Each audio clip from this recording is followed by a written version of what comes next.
Hello everyone, this is Divya विद्यार्थी Ajay and आज हम पढ़ने वाले हैं कि हमारा जो प्रीलिम्स आने वाला है यूपीएससी का, उसमें जो करंट अफेयर्स है तो वो एक एक करके अब ये सीरीज और थोड़ा मेरे खुद के हैंड राइटिंग वाले नोट्स में हम पढ़ेंगे, जिससे कि आपकी लर्निंग और बेहतर हो सके और कम से कम पेजेस में आपका करंट अफेयर्स मैक्सिमम कवर हो सके। और यहाँ पर सीधे जो भी न्यूज़ में थे इश्यूज, यानी कि पीआईबी के जो भी न्यूज़ रही हैं थ्रू आउट, हम सीधे सीधे उनको ही कवर करेंगे प्रीलिम्स के पॉइंट ऑफ व्यू से।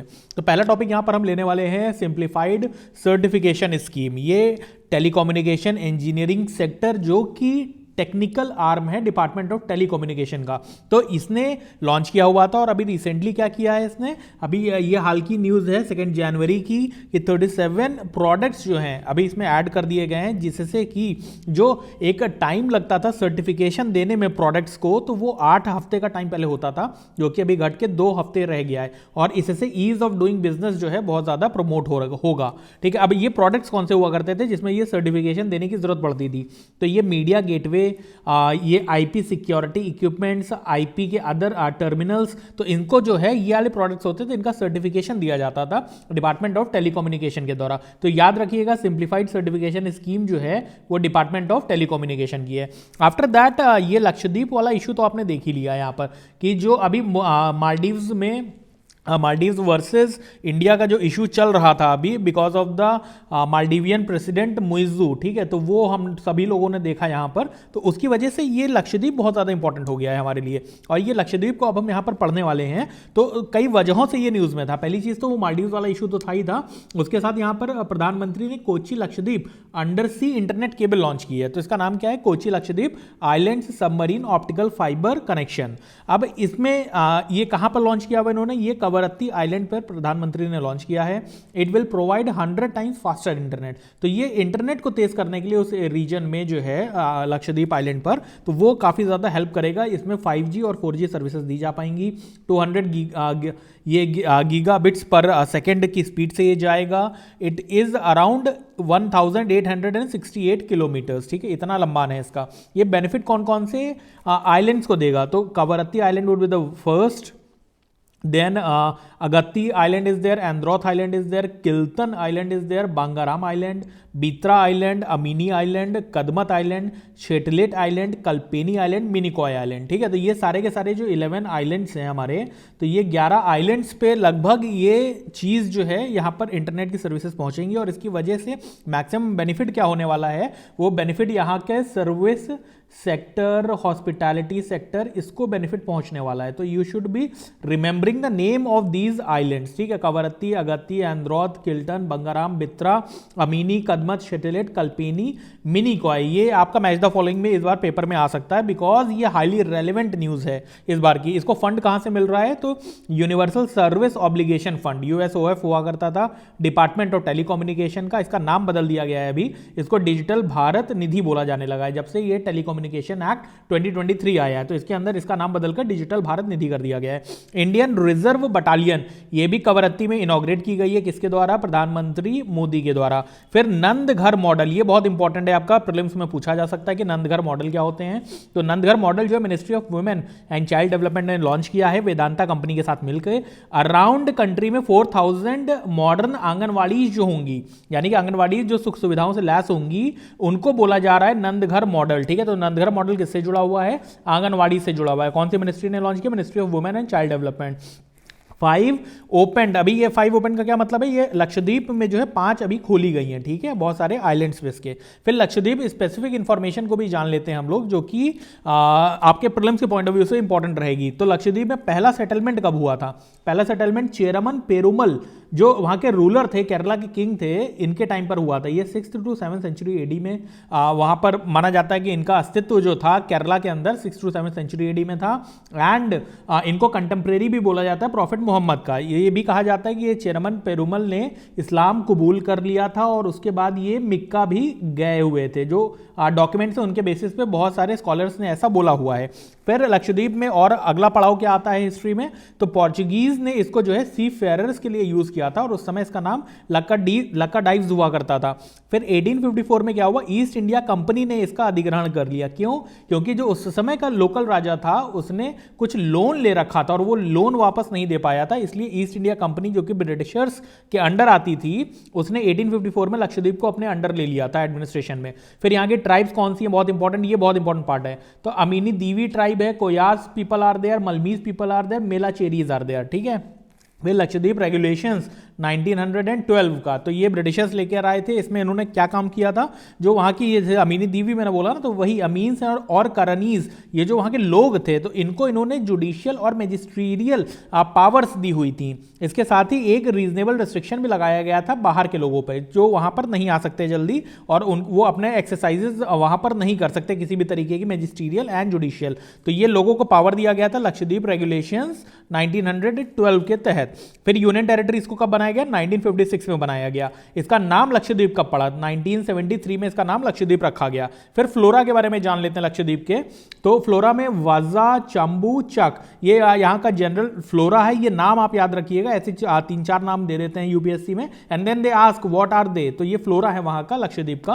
प्लस वहां पे श्रब जंगल्स भी हैं, ठीक है। ये श्रब जंगल्स कौन से हैं, there is this Kanni is there, Punna is there, Chevok is there and Cherani is there, ठीक है। तो ये 4 नाम भी वो अगेन दे सकते हैं और ये श्रब जंगल्स वहां के यूनिक हैं, तो इनके नाम याद रखिएगा। ये जनरली हैं क्या, जंगल्स हैं, श्रब जंगल्स हैं, कन्नी, पुन्ना, चेवॉक एंड चीरानी।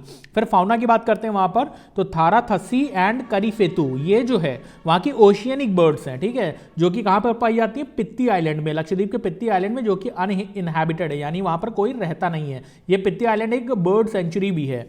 तो ये थाराथसी एंड करीफेतु, ये नाम याद रखिएगा, these are the oceanic birds of Lakshadweep. फिर आर्ट की बात करते हैं, तो कोलकली एंड परिचाकली, ये एक फोक आर्ट है लक्षद्वीप की। Lava is a form of dance in Lakshadweep.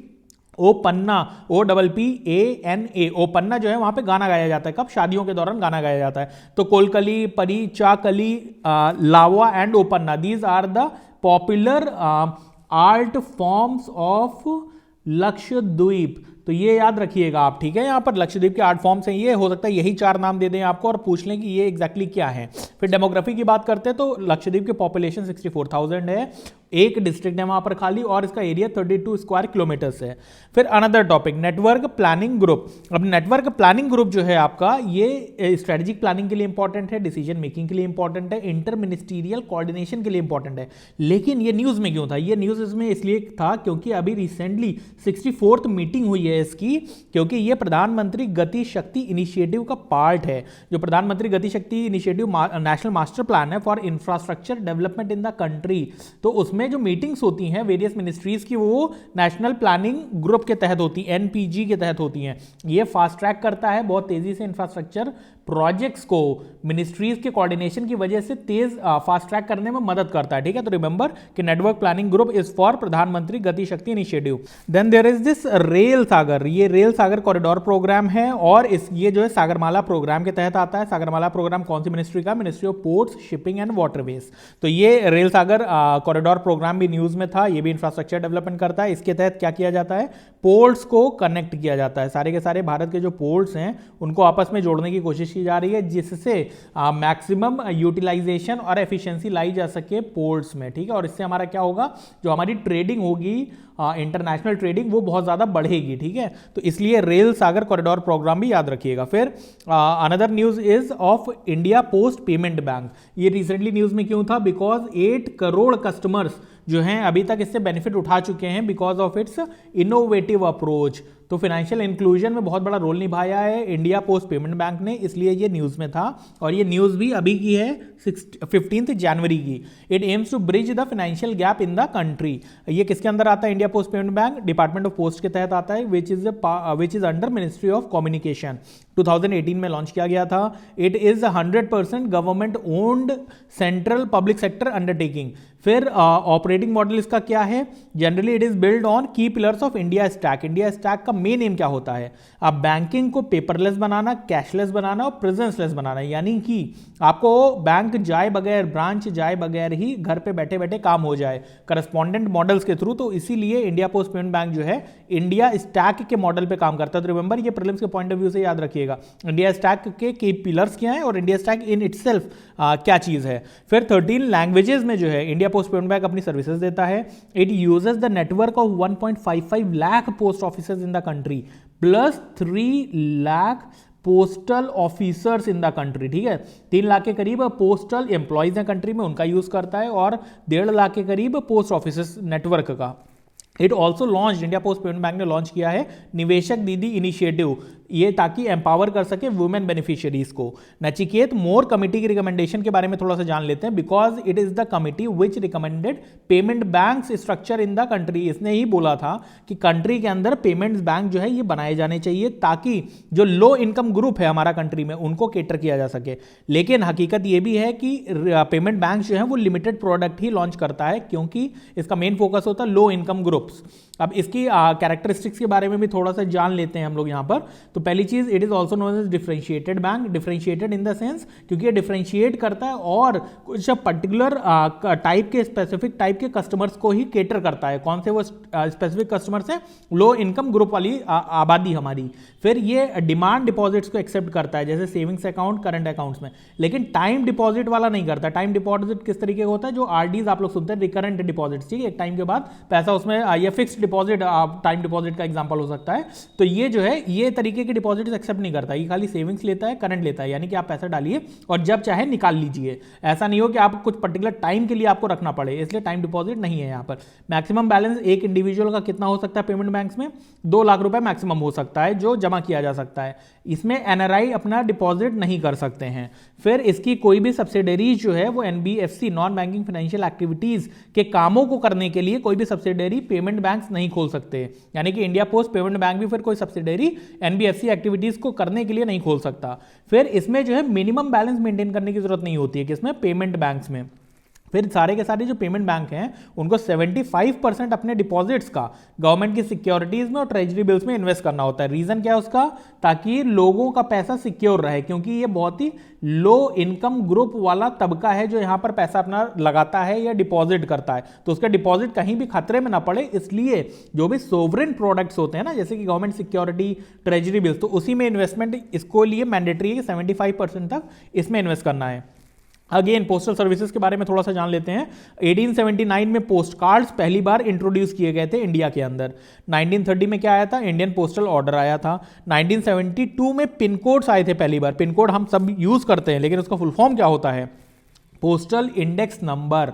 ये इंट्रोड्यूस कब किया गया था? 1972 में। इस तरीके के क्वेश्चंस देखिए यूपीएससी में प्रीलिम्स में पूछे गए हैं। अभी तक किस फॉर्म में पूछा गया था कि उन्होंने कहा था कि ऑपोजिशन पार्टीज पहले कौन से ईयर में आई इंडिया के अंदर, जो 1967 में था, और कौन सी पॉलिटिकल पार्टी थी। ठीक है, इस तरीके के क्वेश्चंस उन्होंने ईयर वाइज फोकस में रख के पूछा हुआ है। तो यहां पर आपको कहीं ना कहीं पोस्टल इंडेक्स नंबर याद रखिए। पिन कोड भारत में 1972 में आया था। 1985 में इंडिया पोस्ट को बाइफरकेट कर दिया गया था, किसमें? डिपार्टमेंट ऑफ पोस्ट में एंड डिपार्टमेंट ऑफ टेलीकम्युनिकेशन में। 1986 में स्पीड पोस्ट आ गया था। हम और आप सब ने ही यूज किया हुआ है स्पीड पोस्ट कभी ना कभी लाइफ में। वो स्पीड पोस्ट 1986 में आया था। 1994 में मनी ऑर्डर्स आए थे। लोगों को पैसा, हम लोग जिस बैकग्राउंड से आते हैं तो हम लोगों ने कभी ना कभी अपने परिवार में सुना होगा कि लोग बोलते हैं कि मनी ऑर्डर कर दो। तो मनी ऑर्डर जो है पहली बार इंट्रोड्यूस इंडिया में एलपीजी रिफॉर्म्स के बाद, या ड्यूरेशन उसी टाइम पे हुआ है 1994 में। फिर एक और कंट्री जो अभी न्यूज में थी, डोमिनिकन रिपब्लिक। ये क्यों न्यूज में था? बिकॉज अभी कैबिनेट ने एक प्रोटोकॉल अप्रूव किया है और इसमें joint economic and trade committee जो है वो एस्टैब्लिश की जाएगी डोमिनिकन रिपब्लिक के साथ में। ये कहाँ के है? वेस्ट इंडीज में लोकेटेड कंट्री है। तो हम लोग एक जेट को एस्टैब्लिश कर रहे हैं, joint economic and trade committee between India and Dominican Republic. आज की डेट में अगर मैं बात करूं तो कोई भी बायलेटरल इंस्टीट्यूशनल मैकेनिज्म नहीं है हमारी दोनों कंट्रीज के बीच में, और इसलिए इसको पढ़ना जरूरी हो जाता है। हो सकता है ये स्टेटमेंट एज इट इज उठ के आ जाए। फिर इंडिया इंपोर्ट क्या करता है वहां से, तो हम गोल्ड इंपोर्ट करते हैं। एक्सपोर्ट हम डोमिनिकन रिपब्लिक को क्या करते हैं, हम फार्मास्यूटिकल्स एक्सपोर्ट करते हैं, गारमेंट्स एक्सपोर्ट करते हैं, मरीन प्रोडक्ट्स एक्सपोर्ट करते हैं, मोटर व्हीकल्स एक्सपोर्ट करते हैं, 2 व्हीलर्स एंड 3 व्हीलर्स। ये हमारे यहाँ से कहाँ जाते हैं, डोमिनिकन रिपब्लिक में। अब इसके बारे में थोड़ा सा जान लेते हैं। तो वेस्ट इंडीज की में लोकेटेड ये कंट्री है और ये सेकंड लार्जेस्ट आइलैंड है of Greater Antilles chain in the Caribbean Sea. तो ये ग्रेटर एंटिलिस चेन जो है ज्योग्राफी के पॉइंट ऑफ व्यू से बहुत इंपॉर्टेंट हो जाता है, ये याद रखिएगा। मेडिकल प्रोडक्ट रेगुलेशन, क्योंकि मैं इसको कवर कर रहा था तो मुझे याद आया कि मेडिकल प्रोडक्ट रेगुलेशंस साइन किए गए थे इंडियन गवर्नमेंट के द्वारा इन अक्टूबर नवंबर, ठीक है, नवंबर अक्टूबर में इन्होंने कई कंट्रीज के साथ साइन किए थे। कौन सी कंट्रीज थी वो, government of India signed memorandum of intent, letter of intent with Netherlands, ठीक है, इसके बीच में भी हम अंतर देखेंगे। और मेमोरेंडम ऑफ अंडरस्टैंडिंग इन्होंने साइन किया था डोमिनिकन रिपब्लिक एंड इक्वाडोर के साथ में रिगार्डिंग मेडिकल प्रोडक्ट्स, ठीक है, मेडिकल प्रोडक्ट्स का जो स्टैंडर्ड होता है ना उनके एक क्वालिटी इंश्योर करने के लिए, तो इन्होंने 3 कंट्रीज के साथ साथ अक्टूबर नवंबर में साइन किया था ये। अब लेटर ऑफ इंटेंट या मेमोरेंडम ऑफ इंटेंट क्या होता है, ये लेस स्पेसिफिक होता है। It is just shows collaborative nature between the 2 countries, whereas memorandum of understanding is more detailed, it outlines, it mentions the responsibilities of the 2 countries कि क्या क्या आपको काम करने हैं। तो इसलिए लेटर ऑफ इंटेंट थोड़ा हल्का होता है, मेमोरेंडम ऑफ अंडरस्टैंडिंग थोड़ा सा डिटेल्ड होता है। फिर जेटको की हम बात कर ही रहे थे ऊपर अभी यहां पर, तो जेटको हमने किसके किसके साथ साइन कर रखा है, ये क्या था, joint economic and trade committees, ठीक है। तो ये किसके साथ साइन किया है, Dominican Republic, United Kingdom, Japan, Indonesia, Malaysia and South Korea, ठीक है। तो ये these are the prominent countries जिनके साथ हमारा जेटको ऑलरेडी स्टैब्लिश हो चुका है। डोमिनिकन के साथ जस्ट अभी न्यूज है हमारी, ये कब की न्यूज है, 24 जनवरी की, यानी कि 4-5 दिन पहले की खाली, तो इसलिए ये इंपॉर्टेंट हो जाता है। इसी के साथ नेक्स्ट लेक्चर में मैं फिर आपसे मिलूंगा। जय हिंद।